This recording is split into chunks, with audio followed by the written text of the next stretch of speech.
तो आज हम शुरू करेंगे अपना चैप्टर नंबर 6 जो कि हमारा है टिश्यू। इससे पहले हमने देखा था सेल वाला चैप्टर जो कि आपका फंडामेंटल यूनिट ऑफ लाइफ है। इसमें हम अभी इस चैप्टर में हम देखेंगे कि आपका जो सेल्स हैं वो किस तरह से ग्रुप बना करके टिश्यू फॉर्म करती हैं और फर्दर फिर टिश्यूज़ आपके मिलके ऑर्गन्स का फॉर्मेशन करते हैं। तो यहाँ हम एनिमल और प्लांट दोनों में कौन कौन से टिश्यू पाए जाते हैं, कौन कौन से टिश्यूज़ का क्या फंक्शन है, ये देखेंगे। सबसे पहले उन्होंने थोड़ा सा टिश्यूज़ के बारे में डिस्कस किया है कि टिश्यू क्या होता है, तो पहले हम उसी को डिस्कस कर लेते हैं कि क्या क्या है। तो जैसे यहाँ लिखा है कि from the last chapter we recall that all living organism are made up of cells. In unicellular organism a single cell perform all basic functions. ठीक है, जो यूनिसेलुलर ऑर्गेनिज्म होते हैं, जैसे आप अगर हम अमीबा की बात करें तो भाई अमीबा में तो सारे फंक्शन खाना पचाना, डाइजेशन करना, चलना फिरना, एक्सक्रीशन करना, वेस्ट को बाहर निकालना, वो सारा कुछ एक ही सेल कर लेती है। But in multicellular organism there are million of cells. Most of these cell are specialise to carry out special function. हमारे में कुछ सेल्स होती है जिनका काम होता है स्पेशल फंक्शन करने का। And each specialise function is taken up by a different group of cell. तो जो हर एक आपका स्पेशल फंक्शन है वो एक ग्रुप ऑफ सेल करता है। ग्रुप ऑफ सेल एक अच्छा वर्ड है यहाँ पर, यानी ग्रुप ऑफ सेल ही आपका टिश्यू कहलाता है। अभी आगे बताएंगे कि since these cells carry out only a particular function they do it very efficiently. In human beings muscle cell contact and relax to cause movement. Nerve cell carry message, मतलब हमारे अंदर जो होता है मसल्स का काम होता है मूवमेंट करना, ठीक है, और आपके नर्व सेल्स का काम होता है मैसेजेस को कैरी करना। ब्लड का काम होता है आपका ऑक्सीजन का ट्रांसपोर्ट करना, फूड को ट्रांसपोर्ट करना, हार्मोन को ट्रांसपोर्ट करना, वेस्ट मटेरियल को ट्रांसपोर्ट करना। तो आपको यहाँ से एक लाइन में मिल जा रहा है। देखो, अगर आपसे ब्लड का फंक्शन पूछ लिया तो आप कम से कम यहाँ से लिख सकते हैं कि ब्लड का काम है भाई ऑक्सीजन ट्रांसपोर्ट करना, फूड ट्रांसपोर्ट करना, ये सब ट्रांसपोर्ट करना, हार्मोन वगैरह। इसी तरह प्लांट के अंदर की बात करते हैं कि in plant vascular tissues conduct food and water from one part to the other part। ये कह रहे हैं कि प्लांट के अंदर जाइलम और फ्लोएम जो वेस्कुलर टिश्यू होते हैं वो फूड और वाटर को कंडक्ट करते होते हैं। So multicellular organism show division of labour. तो देखो ये लिखा है मल्टीसेलर ऑर्गेनिज्म जो है आपके वो डिवीजन ऑफ लेबर शो करते हैं। डिवीजन ऑफ लेबर शो करने का मतलब ये होता है कि आपका जो हर एक फंक्शन है वो एक अलग से ग्रुप ऑफ सेल करता है। ट्रांसपोर्ट का, नर्व मैसेज कंडक्ट करने का, ठीक है, मूवमेंट का, इन सब के लिए आपकी बॉडी में अलग अलग टिश्यूज़ मिलते हैं और जिन सब का अलग अलग फंक्शन होता है उनमें अलग अलग तरह की सेल्स होती हैं। ठीक है, and cell specialising in one function और open group together in body.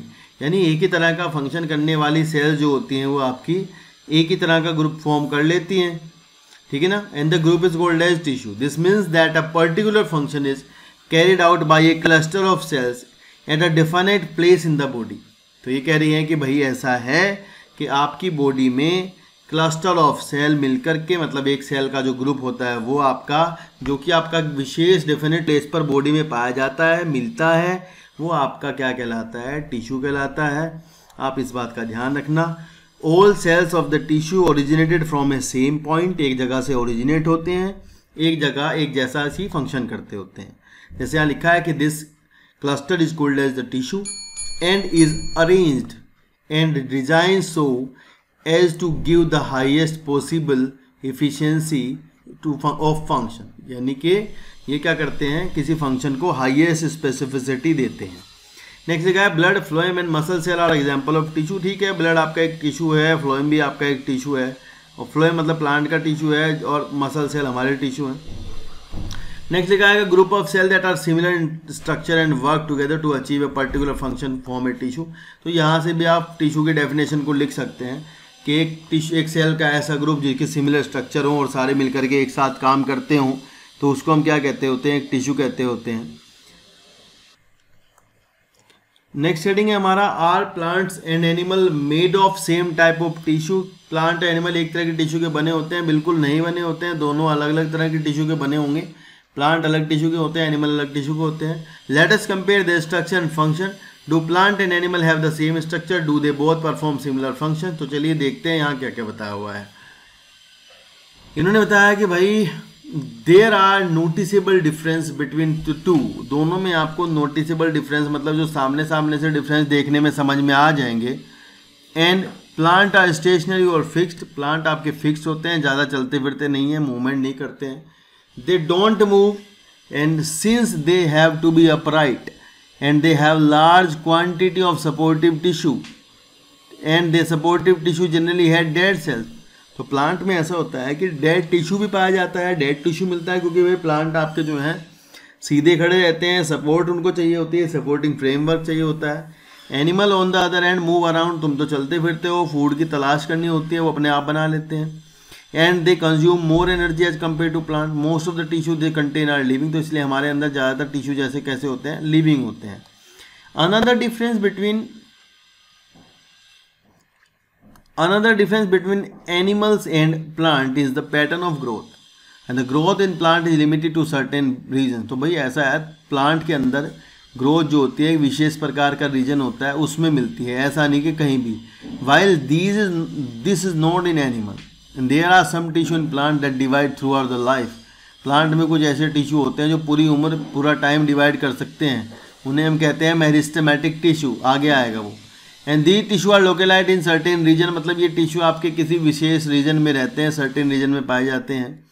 And based on the dividing capacity on the tissues various plant tissue can be classified as growing और मेरिस्टेमेटिक टिश्यू। मतलब आपके plant में दो तरह के होते हैं टिश्यू जो डिवाइडिंग कैपेसिटी के अकॉर्डिंग बांटे गए हैं, जिनमें से एक तो ऐसे होते हैं जो डिवाइड कर सकते हैं, एक ऐसे हैं जो डिवाइड नहीं कर सकते। जो आपके डिवाइड करते हैं वो मेरिस्टेमेटिक कहलाते हैं, जो आपके डिवाइड नहीं करते हैं वो आपके परमानेंट कहलाते हैं। So there is no such demarcation of dividing and no dividing region of animal. Animal के अंदर ऐसा कोई नहीं है कि भाई कहीं डिमार्केशन हुआ है कि ये तुम्हारे अंदर डिवाइडिंग टिश्यू है और ये डिवाइडिंग टिश्यू नहीं है। तो हमारे में तो ऐसा नहीं होता, स्पेशल नहीं होता, हम तो हर जगह से हमारी सेल डिवाइड करती हैं और ग्रोथ कराती हैं। नेक्स्ट लिखा है कि the structural organisation of organ and organ system is far more specialised and localise in complex animals. तो हमारे अंदर क्या होता है, देखो ऐसा है, structural organisation of organ and organ system is far more specialized and localized in complex animal than even in very complex plant. This fundamental difference reflects the different mode of life pursued by these two major group of organisms. मतलब जो plant के जो organs होते हैं वो अलग होते हैं, टिश्यू अलग होता है, हमारा अलग टिश्यू होता है, उनके फंक्शन अलग होते हैं, हमारे अलग फंक्शन होते हैं। And particularly in their different feeding methods. Also they are differentially adapted for a sedentary existence on one hand, plant and active locomotion on the other hand, contributing to this difference in organ system design. ठीक है, तो ये दोनों का अलग अलग होता है, दोनों का अलग अलग डिजाइन होता है, दोनों के अलग अलग फंक्शंस होते हैं, दोनों अलग अलग काम करते हैं। ओके, नेक्स्ट लिखा है कि it is with reference to these complex animals and plant bodies that we will now talk about the concept of tissue in some detail. चलिए आगे देखते हैं डिटेल में टिश्यूज। पहले प्लांट के टिश्यू पढ़ाए जाएंगे, फिर एनिमल के, पहले प्लांट के देखिए प्लांट टिश्यूज में यहाँ सबसे पहले आपको मेरिस्टेमेटिक टिश्यूज बताए गए हैं। ठीक है, मेरिस्टेमेटिक टिश्यू आप एक शब्द में अगर समझो तो वो टिश्यू जिनमें की डिवीजन की कैपेबिलिटी होती है, जो आपके टिश्यू डिवाइड करते हैं, वो डिवाइड करके प्लांट की ग्रोथ कराते हैं, उनको हम कहते हैं मेरिस्टेमेटिक टिश्यू। वो आपके क्या कहलाएंगे, मेरिस्टेमेटिक टिश्यू कहलाते हैं। ठीक है, आगे आप बात सुनिएगा। ये आपके प्लांट के अंदर किसी विशेष जगह पर कन्फाइंड होते हैं, इधर उधर नहीं मिलते हैं। ठीक है ना, और जैसे आपका जो एम्ब्रियो होता है शुरुआत से ही जब वो ग्रोथ करता है, तो जहाँ से आपकी रूट की टिप निकलती है, जहाँ से स्टेम की टिप निकलती है, वहाँ पर ये पाए जाते हैं। ये प्लांट की रूट के आगे ग्रोथ कराते हैं, लंबाई में बढ़ाते हैं और स्टेम को ऊपर की ओर बढ़ाते हैं। ऐसा होता है, कभी कभी ऐसा होता है बाद में मतलब लाइफ जब ये प्लांट मतलब आपका बन जाता है, फाइनली बड़ा हो रहा होता है, तो जो डाइकोट प्लांट है जो मोटाई में बढ़ते हैं, उनमें कुछ पहले से बनी हुई सेल्स जो होती है वो आपकी मेरिस्टेमेटिक हो जाती हैं। देखिए शुरुआत से ही मेरिस्टेम पाया जाता है वो अलग बात है, लेकिन बाद में प्लांट को लेटर ऑन अपनी लाइफ में चौड़ाई में बढ़ना होता है, तो उसके लिए पहले से जो बनी हुई सेल्स होती हैं, परमानेंट सेल्स होती हैं, उनमें कभी कभी डिवीजन की कैपेसिटी आ जाती है, वो भी आपकी मेरिस्टेमेटिक होती हैं। तो शुरू में आपके प्राइमरी मेरिस्टेम मिलते हैं, बाद में कुछ मेरिस्टेम सेकेंडरी मेरिस्टेम होते हैं जो प्राइमरी परमानेंट टिश्यूज से बनते हैं, जो परमानेंट टिश्यू जिनमें डिवीजन की कैपेसिटी आ जाती है उससे बनते हैं। तो यहाँ देखते हैं इन्होंने बहुत थोड़ा थोड़ा आपको बताया, उतना आप समझने की कोशिश कीजिए कि एक वर्ड कि the growth of the plant occur only in certain special regions, this is because the dividing tissue also known as meristematic tissue and is located only at this point. ठीक है ना, ग्रोथ जो होती है plant की वो कुछ special regions पर होती है और वहाँ पर क्या मिलता है, मेरिस्टेमेटिक टिश्यू मिलता है। And depending on the region where they are present, meristematic tissue are classified as apical। भाई जहाँ जहाँ होते हैं, अगर टिप पे मिलते हैं तो एपिकल कहलाते हैं, अगर लेटरल बढ़ाते हैं प्लांट को तो लेटरल, और अगर प्लांट में बीच बीच में जो जैसे ये बना हुआ प्लांट है, इसमें मान लो ये टिप है इसकी, तो यहाँ पर जो टिश्यू है दैट इज एपिकल मेरिस्टेम। बीच में अगर कहीं यहाँ कोई टिश्यू रह जाता है जो कि आपका रिपेयरिंग में काम करता है, मोनोकोट्स में ऐसा होता है, जो ग्रासेस होते हैं उनमें मिल जाता है यहाँ पर। डाइकोट जो होते हैं उनमें यहाँ मान लो लीफ है तो यहाँ पर मिल जाएगा बर्ड होती हैं, बर्ड्स होती हैं, उनको एक्सिलरी बर्ड्स कहते हैं, वहाँ मिल जाएगा मेरिस्टेमेटिक टिश्यू, इससे ब्रांच बन जाएगी। ठीक है ना, तो यहाँ इंटरकैलरी मेरिस्टेम मिल जाएगा ग्रासेस में आपको। अगर आप नीचे देखोगे तो ये इस तरह का निशान लगा है, सॉरी नीचे एक डायग्राम दिया है इन्होंने, नीचे मतलब बताया कि लेटरल अगर मान लो ये चौड़ाई में बढ़ाता है तो ये लाइनें जो खिंची हुई हैं ये इन्होंने लगाई है लेटरल मेरिस्टेम के लिए। तो आप ध्यान रखेंगे 3 जगह आपका टिश्यू मिलता है मेरिस्टेमेटिक, एक आपका टिप के पास है दैट इज एपिकल मेरिस्टेम, बीच में कहीं अगर स्टेम के बीच में मिलता है दैट इज इंटरकैलरी मेरिस्टेम, और जो आपका लेटरल मेरिस्टेम है ये आपका कैसा है लेटरल मेरिस्टेम, जो कि आपको चौड़ाई में बढ़ाता है प्लांट को। तो आपको इसके लेटरल मेरिस्टेम के बारे में मैं इस डायग्राम में थोड़ा सा बताऊंगा। यहाँ लिखा है कि new cell produced by meristem are initially like those of meristem itself. तो मतलब अगर एक सेल है, मान लो ये आपकी कोई सेल है और ये डिवाइड करती है, डिवाइड करके 2 सेल बना रही है इस तरह से, तो ये कह रहे हैं कि शुरुआत में जब सेल बनेगी तो वो अपने पहले जैसी सेल की ही जैसी होगी। शुरू में जो बनेगी तो वो मेरिस्टेमेटिक सेल की जैसी होगी, लेटर ऑन बाद में ये आपकी सेल जो बनी है ये आपकी डिफ्रेंशिएट करेगी। डिफ्रेंशिएट करने का मतलब बाबू ये होता है कि डिफ्रेंशिएट करेगी। डिफ्रेंशिएट का मतलब ये होता है कि अपनी शेप बदल लेगी। लाइक इसको मान लो इसको ऐसा होना है या इसको जैसा भी होना है, ऐसा फाइबर बनाना है, ऐसा बनाना है, जो भी बनाना है वैसी हो जाएगी। इसको अपने अंदर ज़्यादा टिश्यू दीवारों पर कुछ डिपोजिशन करना है या इसको जो है डेड हो जाना है, लिविंग रहना है, ये सारा काम बाद में होगा। मतलब पहले तो नॉर्मली बनेगी। अब ये बातें हैं, देखो एक तो मेरिस्टेमेटिक सेल थी हमारी पहले, फिर मेरिस्टेमेटिक सेल जो थी उसके अंदर से ये मेरिस्टेमेटिक थी मेरी, और मेरिस्टेमेटिक में से डिवाइड होकर 2 बनी, फिर 2 में से ये फर्दर फिर मेरिस्टेमेटिक है, ये डिवाइड करेगी, एक फिर से परमानेंट हो जाएगी। तो आप समझ रहे हो आपका जो मेरिस्टेमेटिक टिश्यू है वो आपका किस तरह से परमानेंट टिश्यू का फॉर्मेशन करता है। तो वो आप देखो, पहले मेरिस्टेमेटिक डिवाइड करता है, फिर एक सेल परमानेंट होती है। तो ये परमानेंट जो एडिशनल जो ऐड होती जाएंगी, ये परमानेंट जो है एक एक करके ऐड होती रहेंगी। तो ऐड होती रहेंगी तो ये प्लांट जो है आपका ऊंचाई में बढ़ता रहेगा, या फिर अगर ब्रांचिंग निकल रही है तो ब्रांच होती रहेगी। ठीक है ना, ब्रांच ग्रोथ करती रहेगी। इसकी टिप पर भी जहाँ भी क्या होगा मेरिस्टेम होगा, फिर ब्रांच आगे बढ़ती रहेगी। और जो मेरिस्टेमेटिक सेल्स हैं वो टिप पर ही रहेंगी, वो डिवाइड करती रहेंगी, वो परमानेंट होकर नीचे ऐड होती रहेंगी। कभी कभी ऐसा होता है जो डाइकोट जो आपके प्लांट होते हैं उनमें जो आपकी परमानेंट सेल है, नीचे की जो परमानेंट सेल है उनमें कभी कभी डिवीजन की कैपेसिटी आ जाती है। परमानेंट सेल में डिवीजन की कैपेसिटी आ जाती है, तो लेटर ऑन वो भी मेरिस्टेमेटिक हो जाएंगी और प्लांट को चौड़ाई में बढ़ाने का काम करती है। जैसे यहाँ लिखा है कि new cell produce by meristem itself. Oh, new cell produced by meristem are initially like those of the meristem itself, but as they grow and mature, the characteristic slow changes and they become differentiated. ये word है, आपको ध्यान रखना है, differentiation होगा and component of the other tissues. ठीक है, next देखते हैं। नेक्स्ट क्या है, नेक्स्ट लिखा है कि apical meristem is present at the growing tips of the stem and root and increase the length of the stem and the root. मतलब एपिकल मेरिस्टेम क्या करता है, प्लांट को ऊंचाई में बढ़ाता है, लंबाई में बढ़ाता रहता है, ऊपर की साइड पे रूट को भी लंबाई में बढ़ाता होता है, जिससे कि इनकी दोनों की लंबाई बढ़ती होती है। तो आप यहाँ से लिख सकते हैं कि भाई एपिकल मेरिस्टेम का क्या फंक्शन है, तो ये लंबाई बढ़ाने का इसका काम होता है। और ये शूट एपिकल मेरिस्टेम और रूट एपिकल मेरिस्टेम की फॉर्म में मिलता है, मतलब टिप्स पर मिलता है दोनों जगह। The girth of the stem, चौड़ाई की बात कर रहे हैं, गर्थ ऑफ द स्टेम और root increase due to the lateral meristem that is called as cambium. तो भाई कैम्बियम जो है वो एक लेटरल मेरिस्टेम का एग्जांपल होता है। आप अगर देख सकते हैं यहाँ पर लिखा है, ये डायग्राम देखो, इसमें ये आपका बाहर की साइड एपिडर्मिस है, कोर्टेक्स है, अंदर आपके जो ये लगे हुए हैं these are called as the vascular bundles. इनको क्या कहते हैं बेटा, इनको कहते हैं वेस्कुलर बंडल। जो वेस्कुलर बंडल आपके होते हैं इनमें होती है जाइलम फ्लोएम। प्लांट का जो टिश्यू है कंडक्शन के लिए वाटर के और फूड के, वो यहाँ होता है। एक वेस्कुलर बंडल में इसमें बीच में यहाँ इसके बीच में इस पे कैम्बियम मिलती है। कैम्बियम का काम होता है डिवाइड करना।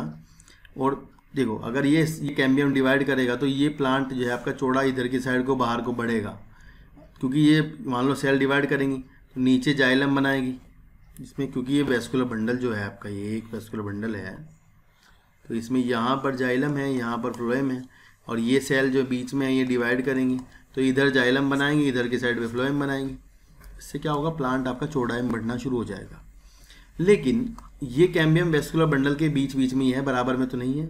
तो हम कह रहे हैं कि भाई बाद में लेटर ऑन प्लांट में बीच बीच में ये वेस्कुलर बंडल के बीच में जो सेल्स हैं ये ना, ये भी कैम्बियम बना लेते, मतलब इनमें भी डिवीजन की कैपेबिलिटी आ जाती है और ये भी कैम्बियम बन जाते हैं और फिर पूरा एक रिंग बन जाता है और फिर ये डिवाइड करता है और प्लांट आपका चौड़ाई में बढ़ना शुरू हो जाता है। तो मतलब प्लांट के लेटरल डिवीजन के लिए, चौड़ाई में बढ़ाने के लिए जो टिश्यू होता है that is called as cambium. ये आपको याद रखना है। नेक्स्ट लिखा है कि intercalary meristem seen in some plant, मतलब कुछ प्लांट्स में आपको इंटरकैलरी मेरिस्टेम देखने को मिलेगा जो कि आपका नियर द नोड लोकेटेड होगा। नोड का मतलब ये होता है कि जो आपका प्लांट होता है उसमें ये नोड है स्टेम में, दीज आर नोड्स। स्टेम में आपको पता है नोड्स, इंटरनोड, नोड, इंटरनोड ऐसे होता है। ये नोड है, ये इंटरनोड है, फिर नोड है, फिर इंटरनोड है। तो नोड के नीचे या नोड के ऊपर यहाँ आपको एक टिश्यू मिल जाएगा, meristematic tissue that is called as intercalary tissue. ऐसा बताते हैं कि जब वो ऊपर वाला एपिकल मेरिस्टेम यहाँ से गया होगा ना, ये ऊपर वाला जब यहाँ से गया होगा नीचे से, तो हुआ ये होगा कि उसके कुछ सेल्स ना यहाँ पे छूट जाते हैं, तो उन्हीं को कहते हैं इंटरकैलरी मेरिस्टेम। ठीक है, क्योंकि यहाँ मोनोकोट में रिपेयरिंग वगैरह का काम करते हैं। नेक्स्ट देखते हैं क्या लिखा है, cell of meristematic tissue are very active. तो आपको पता ही है मेरिस्टेमेटिक टिश्यू का काम तो भाई डिवीजन का होता है, उसकी सेल तो एक्टिव ही होंगी। ये यहाँ से आपसे मैं सवाल पूछ सकता हूँ कि भाई आप मेरिस्टेमेटिक टिश्यू की प्रॉपर्टीज़ बताइए, मेरिस्टेमेटिक टिश्यू की क्या प्रॉपर्टी होती है। तब आप लिखोगे कि cell of meristematic tissue are very active. Meristematic tissue की सेल्स जो होती है वो वेरी एक्टिव होती हैं। And they have dense cytoplasm, उनमें साइटोप्लाज्म ज़्यादा मात्रा में मिलता है। थिन सेलुलोज वॉल्स, उनकी जो दीवारें होती हैं वो पतली होती हैं, और न्यूक्लियस होता है, उनके अंदर वैक्यूल्स नहीं होती। तो आपसे देखो ये 4 पॉइंट बनेंगे। अगर आपसे पूछेंगे कि भाई मेरिस्टेमेटिक टिश्यू की प्रॉपर्टी बताइए, तो आप बताओगे कि भाई ये प्रॉपर्टी है 1 2 3 4, एक्टिव होते हैं, साइटोप्लाज्म ज़्यादा होता है, सेलुलोज वॉल पतली होती है, न्यूक्लियस पाया जाता है। ठीक है, नेक्स्ट है आपका सबसे परमानेंट टिश्यू। आपको अभी बताया है कि जो आपका मेरिस्टेमेटिक टिश्यू डिवाइड करता है, उसके डिवीजन के बाद जो सेल बनती है, एक सेल फर्दर डिवाइड करती है, एक सेल आपकी परमानेंट हो जाती है। परमानेंट सेल जो होती है वो आपकी प्लांट की बॉडी बनाने में काम आती है, प्लांट का जो स्ट्रक्चर उसको फॉर्म करने में काम आती है। तो आगे फर्दर आपको बताएंगे परमानेंट में 2 तरह के टिश्यूज़ हैं, एक सिंपल टिश्यू, एक कॉम्प्लेक्स टिश्यू। तो पहले सिंपल है फिर कॉम्प्लेक्स है। देखिए यहाँ लिखा है कि what happen to the cell formed by the meristematic tissue, जो बनाता है उनके साथ क्या होता है। They take up a specific role and lose the ability to divide, वो डिवीजन की कैपेसिटी खत्म कर देते हैं। ध्यान रखना, परमानेंट जो है उनमें डिवीजन की कैपेसिटी नहीं रहती है। As a result they form a permanent tissue. This process of taking up a permanent shape, size and a function is called differentiation. उसको क्या कहते हैं, डिफरेंशिएशन। आपसे सवाल आएगा व्हाट इज डिफरेंशिएशन। डिफरेंशिएशन क्या है, एक सेल का अपने काम करने में, अपने फंक्शन के लिए जो चेंज करना होता है उसको अपने शेप में, अपने साइज में, that is called as differentiation, है ना। Differentiation lead to the development of various type of permanent tissue, मतलब जो परमानेंट टिश्यू जितने अलग अलग तरह के बनते हैं वो सारे डिफ्रेंशिएशन से ही बनते हैं। पहले सेल होती हैं, डिवाइड करती हैं, डिवीजन के बाद जो सेल बनती हैं परमानेंट होती हैं, वो डिफ्रेंशिएट होती हैं, डिफ्रेंशिएट होकर के नई सेल बनाती हैं। नेक्स्ट देखते हैं, नेक्स्ट क्या लिखा हुआ है। नेक्स्ट यहाँ पर एक एक्टिविटी दी गई है। एक्टिविटी के बाद ऊपर देखते हैं, ऊपर क्या है।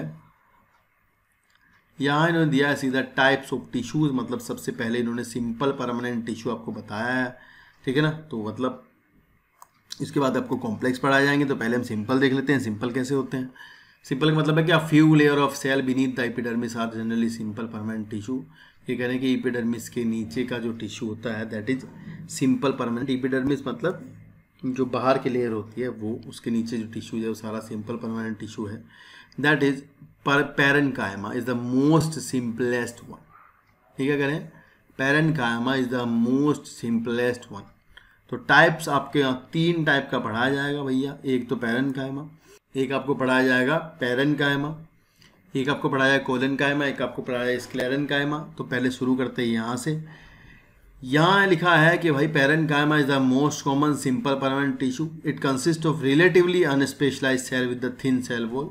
पतली थिन सेल वॉल वाली सेल्स होती हैं, ठीक है। And they are living cells होती हैं, यूजुअली लूजली अरेंज, और उनके बीच में स्पेस मिलता है। आपको ये इंपॉर्टेंट पॉइंट नोट करना है कि जो आपकी पैरेन्काइमा की सेल होती हैं उनके बीच में स्पेस मिलता है, स्पेस होता है, ठीक है ना, स्पेस पाया जाता है, और वो प्लांट के अलग अलग पार्ट को बनाती है। जैसे अगर ये डायग्राम आप देख रहे हो, स्टेम का डायग्राम है, इसमें आपको नीचे लिखा मिलेगा, ये मिला ना पैरेन्काइमा। तो ये कोर्टेक्स वाला जो पार्ट है इसका, इसको कहते हैं कोर्टेक्स। ये आपका किसने बनाया है? पैरेन्काइमा ने बनाया हुआ है, ठीक है। इस तरह जो पिथ है आपका, यहाँ भी देखो आपको दिख रहा हो सेल्स हैं, सेल के बीच में स्पेस है, लूजली अरेंज सेल के बीच में स्पेस है। तो पिथ वाला जो हिस्सा है ये भी आपका क्या है? पैरेन्काइमा है। तो इस तरह से प्लांट के अंदर अलग अलग टिश्यू में, अलग अलग लीव्स में, लीव के अंदर पैरेन्काइमा मिलता है। तो मतलब parenchyma is a type of tissue that is present in certain location of the plant. अलग अलग जगहों पर प्लांट में आपको ये देखने को मिल जाएगा। तो ये स्टेम की कटिंग यहाँ लगाई हुई है। स्टेम की कटिंग में आप ऊपर देख सकते हैं, सबसे बाहर की तरफ क्यूटिकल होती है, एक वैक्स की लेयर होती है, उसके नीचे एपिडर्मिस है, उसके नीचे ये जो कोलेन्काइमा लिखा है इसको कहते हैं हाइपोडर्मिस। हाइपोडर्मिस स्टेम की आपकी किसकी बनी होती है? कोलेन्काइमा की बनी होती है। ये एक अनदर टाइप का सिंपल टिश्यू है। उसके नीचे कोर्टेक्स, वो पैरेन्काइमा का बना हुआ है। नीचे वेस्कुलर बंडल है, ये आप देख सकते हैं, this is called as the vascular bundle. Vascular bundle में हमने बीच में क्या बताया था आपको? क्या होती है? कैम्बियम होती है।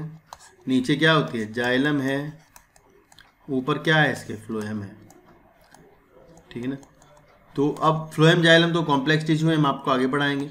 लेकिन जो अलग जो टिश्यू इसके अलावा जाइलम फ्लोएम के अलग अलग टिश्यू पड़ा हुआ है, ये या तो पैरेन्काइमा है, या ये कोलेन्काइमा है, या फिर स्क्लेरेन्काइमा है, इसके अलावा नहीं है, ठीक है ना। शेप अलग अलग है, फंक्शन अलग अलग हो सकता है, लेकिन टिश्यू एक ही तरह का है, पैरेन्काइमा, कोलेन्काइमा, स्क्लेरेन्काइमा।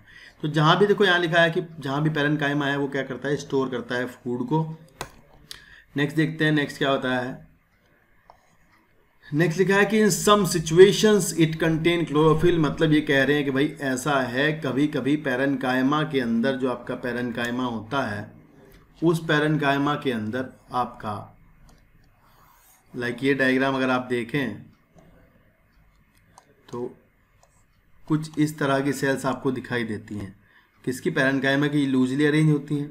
कोलेन्काइमा में जो बीच का जो एरिया होता है वो फिलअप हो जाता है, मतलब जो सेल्स के बीच के जो स्पेस होता है उसमें जगह नहीं रहती है, इंटरसेलुलर स्पेस नहीं बचते हैं कोलेन्काइमा की अगर बात करें हम, ठीक है।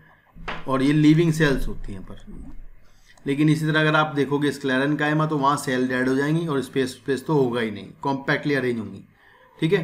तो एक बार देखते हैं यहाँ लिखा क्या है। इन्होंने लिखा है कि जो आपका पैरेन्काइमा है, कभी कभी पैरेन्काइमा की जो सेल्स होती हैं उनमें क्लोरोफिल जहाँ मिलता है, जब उनमें क्लोरोफिल मिलता है तो उनको हम कहते हैं क्लोरेन्काइमा। तो क्लोरेन्काइमा is a parenchyma in which the chlorophyll is present. और क्लोरोफिल प्रेजेंट होता है लीव्स में या फिर कभी कभी स्टेम में भी।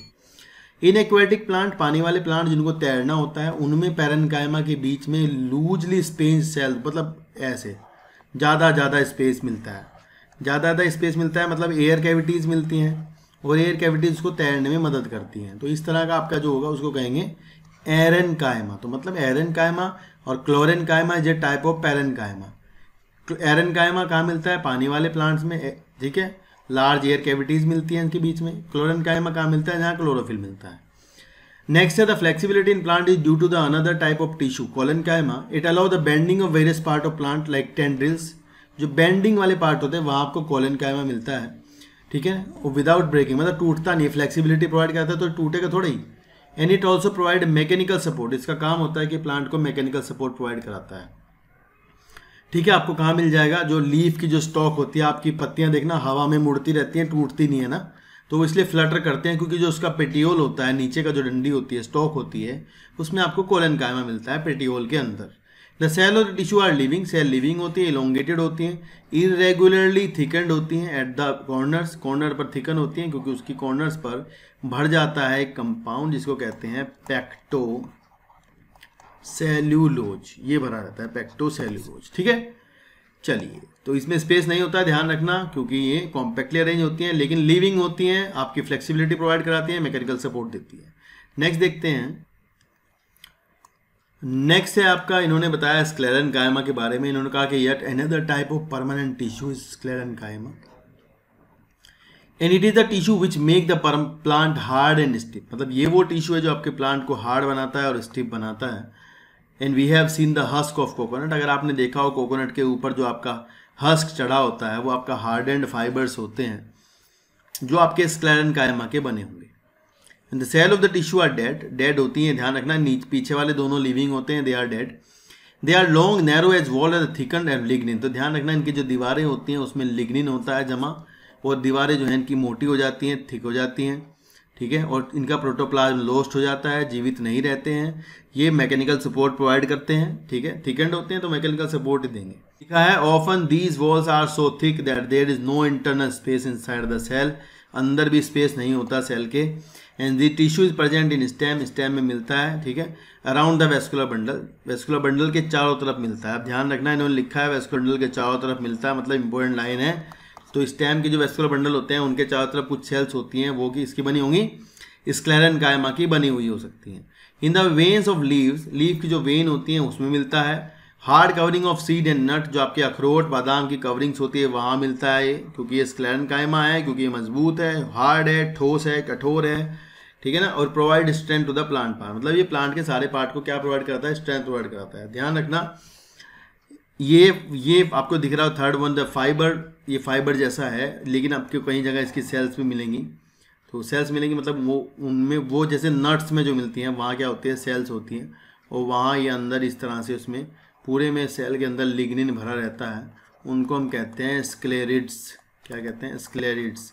और ये क्या है? फाइबर है। तो दो बातें हैं, प्लांट में फाइबर मिलते हैं, नट्स में, राजमा में। राजमा की जो कवरिंग होती है हार्ड होती है, वहाँ आपको स्क्लेरिड्स मिलती हैं। They are type of sclerenchyma too. ये भी स्क्लेरेनकाइमा की टाइप होती है। दोनों की खास बात है, दोनों ही डेड होते हैं। स्क्लेरिड भी डेड होती हैं, फाइबर भी डेड होते हैं। दोनों में लिग्निन भरा होगा। इनकी लिग्निन की वजह से दीवारें मोटी हो जाती हैं। लिग्निन आपका सेल सीमेंट भी कहलाता है। इनके बीच में कोई इंटरसेलुलर स्पेस नहीं मिलता। वैसे स्पेस तो देखो यहाँ कोलेनकाइमा भी नहीं है, पर सेल जो है कोलेनकाइमा की लिविंग है। पैरेनकाइमा की सेल लिविंग है विद इंटरसेलुलर स्पेसिस। स्पेस है, लिविंग है, फूड स्टोर करती हैं। ये फ्लेक्सिबिलिटी प्रोवाइड कराता है, ये आपका मैकेनिकल सपोर्ट प्रोवाइड कराता है प्लांट को। और ज़्यादातर dead part of the plant tissues में ये वाला मिलता है आपका स्क्लेरेनकाइमा, ठीक है। और इन्होंने बताया कहाँ कहाँ मिलता है, ये भी आपको याद रखना है। वेस्कुलर बंडल के चारों तरफ मिलता है, वेन्स ऑफ द लीव में मिलता है, सीड और नट की हार्ड कवरिंग में मिलता है, और इसका काम होता है मैकेनिकल सपोर्ट को प्रोवाइड कराना। तो आपसे डिफरेंस पूछ सकते हैं, भाई पैरेनकाइमा, कोलेनकाइमा, स्क्लेरेनकाइमा में क्या डिफरेंस है ये बताइए। सिंपल टिश्यू कितने टाइप के होते हैं ये बताइए, ठीक है। इसके बाद हम जो हमारा कॉम्प्लेक्स टिश्यू वाला पार्ट है वो हम नेक्स्ट क्लास में डिस्कस करेंगे। तो आज के लिए इतना ही करते हैं। इसके बाद मैं आपको बता दूंगा कि नेक्स्ट क्लास में क्या क्या करना होता है, ठीक है। ओके।